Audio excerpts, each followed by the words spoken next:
Hello everyone and welcome back to my latest My Three Favorite Licks episode. And today we're going to be talking about My Serenade, a beautiful little song that Django recorded in 1937, I believe. A tune that is in E major, and very simple tune harmonically, but just incredible poetry in the playing. And again, I'm going to pick three basic and hopefully simple ideas or licks, if you want to call them that you can implement in your playing right away, and maybe even transpose in different keys, besides just the E major of the tune. So let's get right into it. So the first idea that we're going to look at is exactly the very first thing Django plays, so the intro to the tune. It's very, very characteristic of Django. He plays a lot of tunes where he has this kind of intro or similar, and it's based on the dominant of the key, so basically B7. But just as what happens in the tune, B7 is the fifth off, but a lot of times it's preceded by a half step up, which is C. So C7 or 9, and then E major 6. And so, but this happens up here at the 8th and 7th fret. So the chord Django plays is this very basic little simple dominant 9th with a sharp 5. So C, 9, C dominant 9 with a sharp 5, and then the chord after is going to be half step behind. So B dominant with a sharp 5, and both are going to be parallel phrases or licks, which is the following.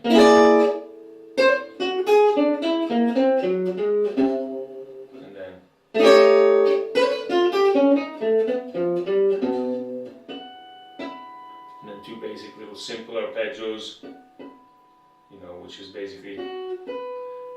basically the F sharp and the B, which is really part of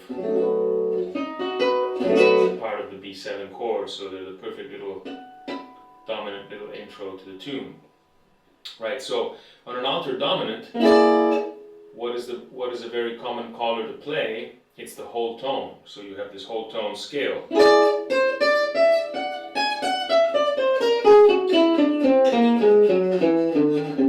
So, and what you have really is a scale which is perpetually an interval of a full step.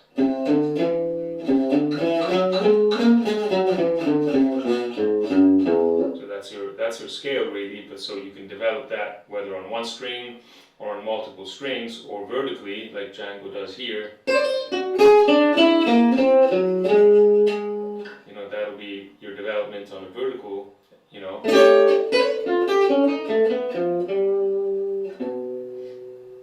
but that's really where that idea comes from. So you can really develop or apply this kind of phrase or idea off of any dominant or alto dominant chord.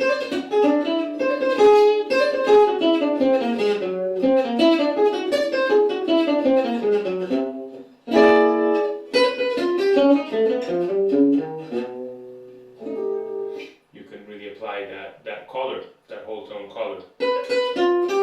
And here, peculiarly, Django develops to the left of the first note. But you could also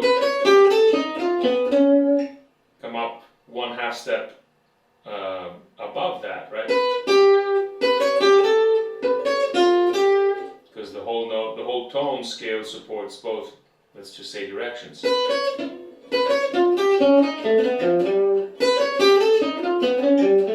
There's other intros where I think Django uses that direction, if you will, and so yeah, that's really the first idea, just using that intro as an example.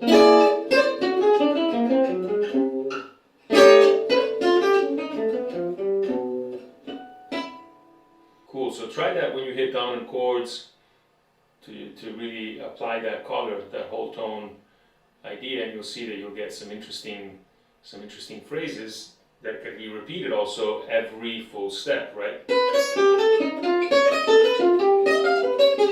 you wanted to develop that way, or right, because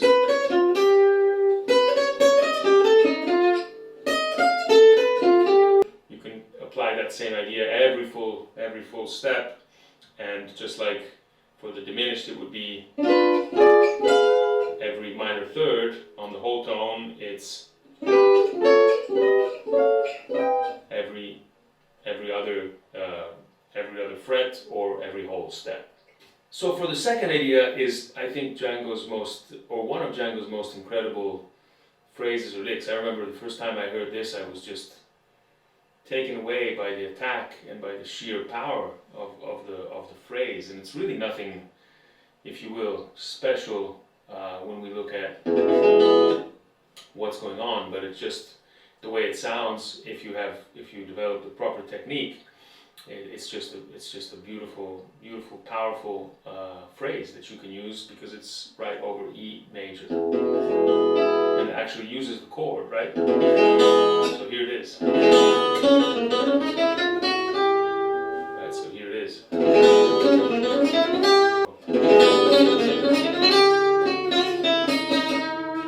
So really what happens here is, to play this powerfully and accurately like Django, you really need a great coordination of the two hands and a great strength on both hands, but also especially a great rest stroke, the ability to really, again, use that string below the string you're picking to contain the motion of your picking, right? So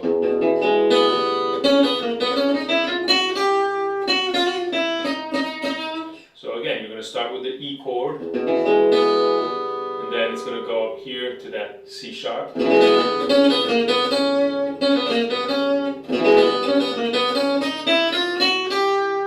then once you have that interval of the major, E major, but then on the E string it's going to be chromatic all the way from E, chromatic all the way to G. So,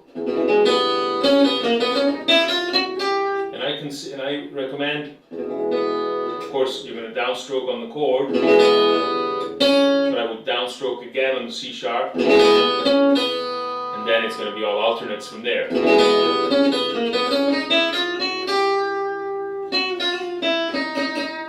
Really work on rest stroking accurately, because before you get to that speed of how Django executes it, you want to really get that connection between the two hands first, right? So, and you can also obviously use this as, it's a great warm-up exercise.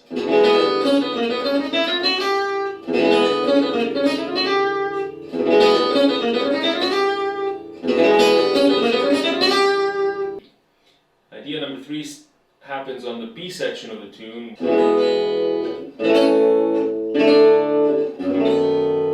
Where the sequence of the chords is E, A, D, and then B7 before turning back to E. So, and it all starts with this vibrato off of the E,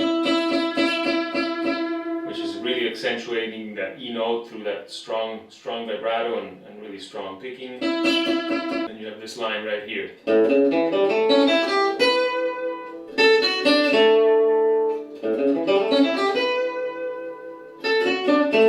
And here I'm not quite sure. I mean, Django might be doing this, and then upstroke, and then down on that D major, or possibly, more than likely, the basic D major triad in this direction. So that's for you to pick. It's hard to really tell. Django liked this a lot, but coming from, I wouldn't be surprised if you just use this triad right here. Whatever feels better. But the phrase I really like to steal is this run on A7.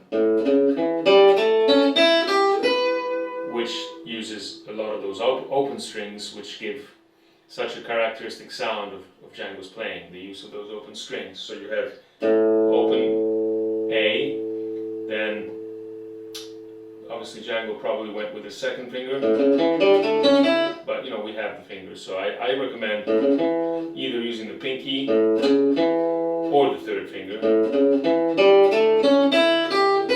And then you're going to go through the whole arpeggio, so A, obviously D flat, and you have the E, open G, then you're going to bar down to the C sharp, then open E, G, and then there's a slide here, which I recommend going third finger, because then that leaves open whether you're doing it this way or this way, but it's just better if you slide with that third finger in order to be able to play the rest of the phrase. And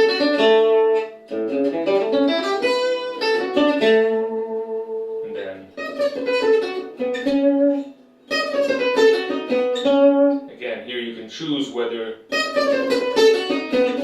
staying on the same string at the end or skipping back up to the third string. But here it's basically B7. It's cool to really learn how to really do that sort of tremolo on the high string, but you want to really make yourself execute an upstroke as the very last picking motion on the E string, because that really opens up the rest of the phrase. So really, you're going to be tremoloing on the E string, but then your last note on the E string is going to be an upstroke, and that leads into the rest of the B7 arpeggio. So the whole thing.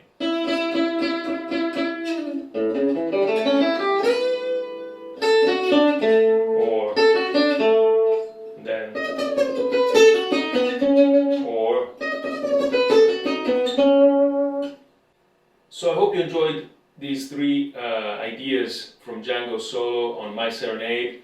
Never hesitate to ask questions in the comments if you want me to go through other things or more in depth into these three licks or ideas.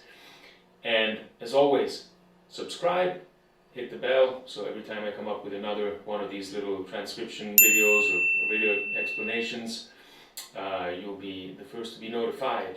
Enjoy the rest of your day. Happy music. Peace to all.